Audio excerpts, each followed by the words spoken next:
Hi students, problem number 10. A pendulum hung in a very high building oscillates to and fro motion freely like a simple harmonic oscillator.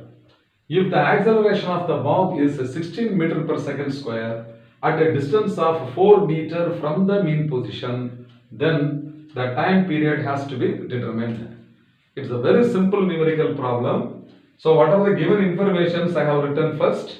The acceleration of the bob is how much? 16 meter per second square.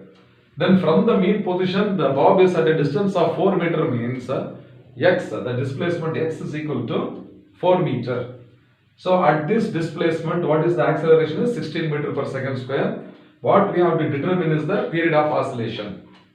Now, from the definition of SHM, the acceleration is directly proportional to the displacement, or acceleration is equal to minus omega square times the displacement.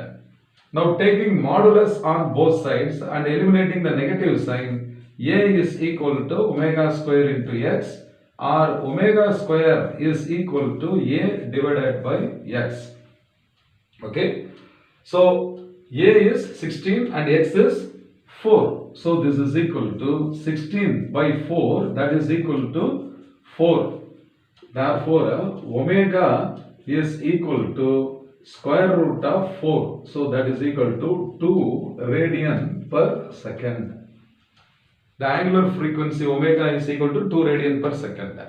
Therefore, we have to find out the period. So period t is equal to 2 pi divided by omega, or t is equal to 2 pi divided by omega is 2. So the 2 and 2 get cancelled.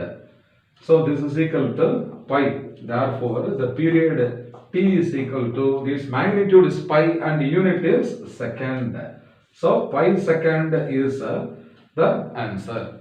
So which of the options you see here? Option D is the right answer. Okay. Therefore, option D is the correct answer. It is very easy and a very interesting numerical problem. I hope you must have understood it fine.